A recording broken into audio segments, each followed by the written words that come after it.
Today we are going to look at storytelling in Igbo culture. In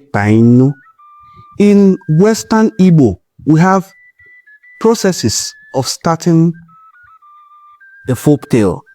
And in Eastern Igbo land, we also have prologues to our beautiful Igbo folk tales. I will start from the one of the Eastern Igbos, then I use the one of the Western Igbos before I tell my story. In Eastern Igbo, we say, Chapi, you will respond, war. So I say, Chapi, war. Chapi, war. Nkịta nyere akpa, nsị agwụ n'ọhịa. Ọhịa ogwu mara ọkụkọ, you will respond, anaghị epio ya epio. O nwere akụkọ m ga-akọrọ unu, and you will respond, kọrọ anyị ka obi dị anyị ụtọ. In Western Igbo land, we will say, Eye m unu nzọ, I present native chalk to you. You will now say, Egwa ole, because a storyteller is considered a dibia. I will now say, Efeita, time for folk tale. And you respond, Ntiyela yoye, may our ears remain wide open. There's also another one, you say, Afeita, that is, what is the name of story? And the respondent will say, Mboswe tuimita kwa mwa. It is the day that one gets pregnant with a story that pregnancy is delivered. So, let's head straight into it. Tata, inu aba jeme wakarimawo. Waria na Igbo, waria na Idu, wari berino. Inu meje nwo ofu eze. Na mmadụ atọ na nga akpụ afa. Inu ma nwa eze. Na onye anya isi, na onye ngwụlọ, na ogbenye, na onye oshi. Kwa niile bi n'ofu obodo. Mebe dị n'ọnụ nwa ba daa na ya bụ obodo. Agwụ na-eme ka o gbuo ya ọbụna akpịrị na-akpọ nkụ. Mmiri ka onye ọbụna adị lave. Adịwevozi ọkwụkwụ. Aka o mebiri n'ọnụ, agwụ a ga-egbu onye anya isi. Onye anya isi abasị n'obodo n'ọmala obodo na ọhụma. Ọ nwere osisi lụlụlụlụlụlụlụ anụ na-ede eze sawa. Eze biko, eze achị obodo. Na agwụ a ga-egbu ya na ndị ezinụlọ. Biko onye ọbụla nwụọ ihe. Eze kirisi afifie isi mmanya n'ebele. Banye n'ime ụlọ wole ofu mbaji maka na asụ wee n'aka biriri amịghị ebiriri aja. N'ike aka ga-eji bi mmadụ na amị ya dị bie na mkpọrọkwụ. Na-anwụ n'ebe obi aka, obu bie na mkpọrọkwụ. Ngado eke oti aka, eze abatezikwa aka. N'ime ọba wole ofu mbaji. Weri anụ, ochikọme n'ọkwụ, beri n'ime tie. Weye onye anyị isi. Basi ayu biko.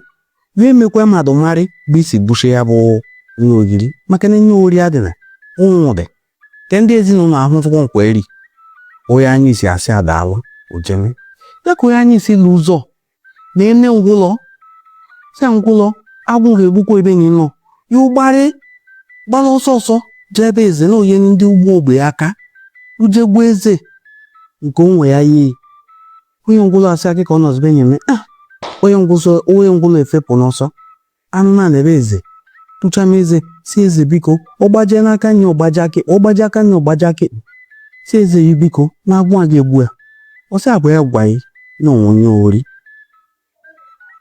okirime ọsị abụọ ya gwaghị na onwunye ori ọsọ ya anya isi ọsị a nsogbu arị eze aba anyị nwụrụ were ofu mbaji were anụ ochikọmara ọkwụ beri n'ime tinye tụgwa na ihe si ayụ biko wee mekwa mmadụ marị na onye ori yoname ọbaname ya ka olu ụzọ na-ene ogbe asaa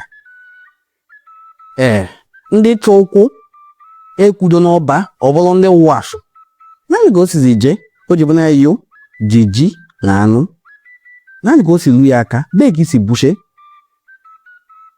onye ngwụlọ asị ayụ biko ogbe dị natọkwa njeme n'ọnụ ibe eze jegwa na eze ya n'ụmụ ogbe aka ogbe jemezukwo maka na etowezi n'ogbe nwe ụjọ ogbe elu ebe eze tụcha m eze tụchasịa si ayụ biko na nwụna ozu ụlọ egbue biko onye ọbụla inwe uwe eri ya na agwụ a na-egbu ya na ndị ezinụlọ be. Eze si ayụ egwaghị na-enwemunye oriri onye gwaghị na-enwemunye oriri ọ sị na onye ngwụlọ ka ọ hụ n'ụzọ onye ngwụlọ agwa m anya ya n'ụwa ogbe ya aka gasị anya nsogbu adị bazụkwa n'ime ụlọ were ofu mba ji na anụ wee ye ogbe ya name ya ka ogbe ilu ụzọ na-ene oshi echechie ka ọ nala ji na anụ sị mba n'ike ị ga-eji nala ya bụ ji na anụ ya na anwụti ime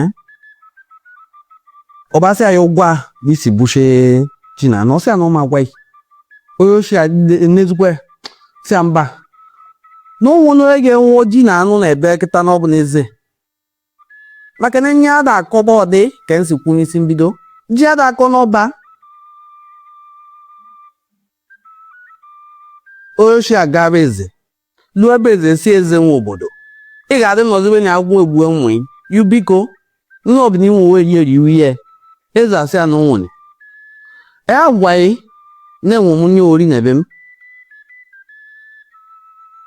ọsọ n'ụnwụnye ọsọ nsogbu adịna yu jeme ilike jebe onye anya isi n'izuru nye n'ọhụkwụkọ ilike jebe onye ngwụlọ na iwere nye n'ọhụkwọ n'ụkwụ tụọ mana ihe metụkwa nke nwe ogbe aka ke ntị dị adụ maka na imetụ nke nwe ogbe aka na tupu chi ji ga-eji oburu gị ikpe bịa n'obi eze ebe ga-ekpe ikpe yu biko ya enwechekwa ikpe nwa ogbenye n'ụlọ beni maka na ezuru nye nwa ogbenye ga-amarị na ọkwụkwọ nwa ogbenye wee fie ya emetụkwa nke nwa ogbenye aka yu biko ọbasịsịkwa oke gbaname gbajebe onye anya isi jee zulu jie zulu anụ onye anya isi ahụ na-ewere iyi ọkpọbere iyi gba nkịtị ụzọ anụkọ na aja obi ga-agwa eze na-ezulu wee nye maka na eze fụọ ntị si ya gwakwa ya ọbụla na oyi anụ na ji